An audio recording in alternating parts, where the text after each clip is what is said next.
মিয়া শ্ৰমিক নহ'লে কাম নহয়। এই যে ল'ৰাবিলাক যে আছে কাম কৰে এইবিলাক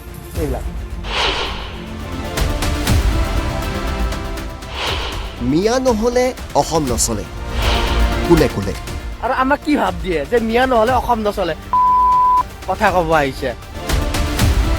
সঁচাই মিয়া শ্ৰমিক নহ'লে অসম নচলিব নেকি অচল হৈ পৰিব নেকি অসম কোনে কয় অসমীয়া যুৱকে কাম কৰিবলৈ এলাহ কৰে অসমীয়া যুৱকে কাম কৰিবলৈ লাজ কৰে বুলি মই আজি উত্তৰ গুৱাহাটীৰ যিখন নিৰ্মীয়মান দলং আছে নিৰ্মীয়মান দলংখনত মই উপস্থিত আছোঁ। আজি সেই দলংখনৰ পৰা এক বিপৰীত দৃশ্য দেখুৱাম আৰু এই দলংখনত ক'ৰবাত লিপ্ত হৈ আছে বহু অসমীয়া যুৱকে। আমি বিপৰীত এক দৃশ্য দেখুৱাম, হয়তো আপুনিও অনুভৱ কৰিব পাৰিব যে অসমীয়া যুৱকে কামলৈ লাজ নকৰে, অসমীয়া যুৱকে কামলৈ এলাহ নকৰে।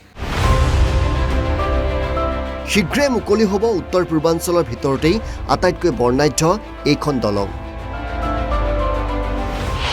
পিছে কোনে কাম কৰি আছে ইয়াত মিয়া নেকি? সামাজিক মাধ্যমত এইজন ব্যক্তিয়ে বুজাই দিছে মিয়া নহ'লেও এতিয়া অসম চলে। বহুতে কৈ থাকে যে মিয়া নহ'লে কাম নচলে, মিয়া নহ'লে কাম নচলে। গোটেই অসমীয়া ল'ৰাই কাম কৰি আছে ইয়াতে।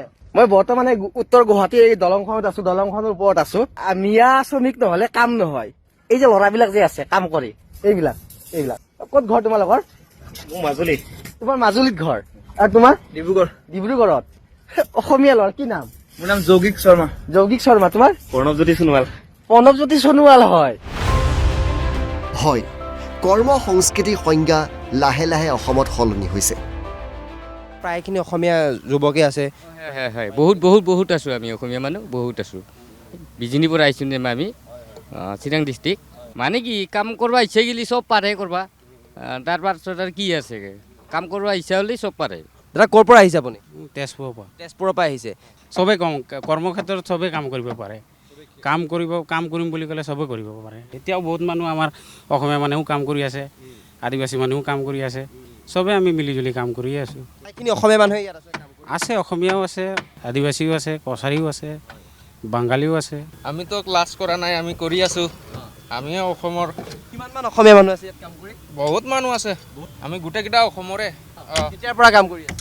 হৈ গ'ল 2 বছৰ। বহুত অসমীয়া যুৱকে কাম কৰি আছে একেলগে। ভাল লাগিছে একেলগে কৰিব। ইতিমধ্যেতো কিছুমান হিচাপে কৰিব নোৱাৰোঁ, মানে বহুত মানুহ আছে। অসমৰ বিভিন্ন প্ৰান্তৰ থলুৱাই এতিয়া কাম পাইছে। কি নাম তোমাৰ? গৌতম বৈশ্য। গৌতম বৈশ্য নলবাৰী এইখন ব্ৰিজত কাম কৰি আছে। কি নাম? ভাৰত চাংমাই।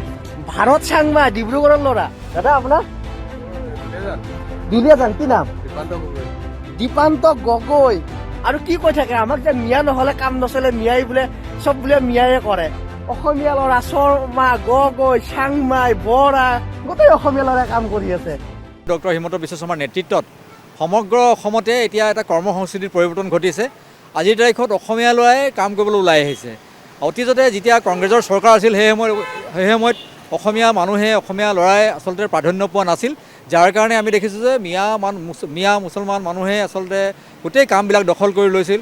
সকলো স্থানতে মই তেখেতলোকক দেখিছিলোঁ। আজিৰ তাৰিখত এই ছবিখন সলনি হৈছে, যাৰ কাৰণে আজি সমগ্ৰ অসমতে যি উজনি কওক, যি মধ্য অসম কওক বা যি গুৱাহাটীয়ে কওক বা শিলচৰ জেগাতে কওক, আমি সকলো জেগাতে আমি দেখিছোঁ যে এতিয়া অসমীয়া মানুহে কাম কৰিবলৈ ওলাই আহিছে। আৰু বেছিদিন নাই, খুব কম দিনৰ ভিতৰতে সমগ্ৰ অসমত আমি মিয়া মুছলমান বা মিয়া কৰ্মচাৰী প্ৰায় দেখিবলৈ নোপোৱা এটা পৰিস্থিতিৰ সৃষ্টি হ'ব।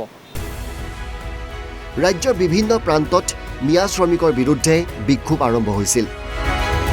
বিভিন্ন প্ৰান্তৰ পৰা আনকি মিয়া শ্ৰমিকসকল পলায়ো গৈছিল। বহুতে ভাবিছিল কামবিলাক বন্ধ হৈ পৰিব। পিছে লাহে লাহে সকলোতে দেখিবলৈ পোৱা গ'ল অসমীয়াগিৰি। ভিডিঅ' জাৰ্নেলিষ্ট ৰূপেনৰ সৈতে প্ৰিয়মজ্যোতি হাজৰিকা আৰু হাফিজুৰ ৰহমান, অসম লাইভ 24।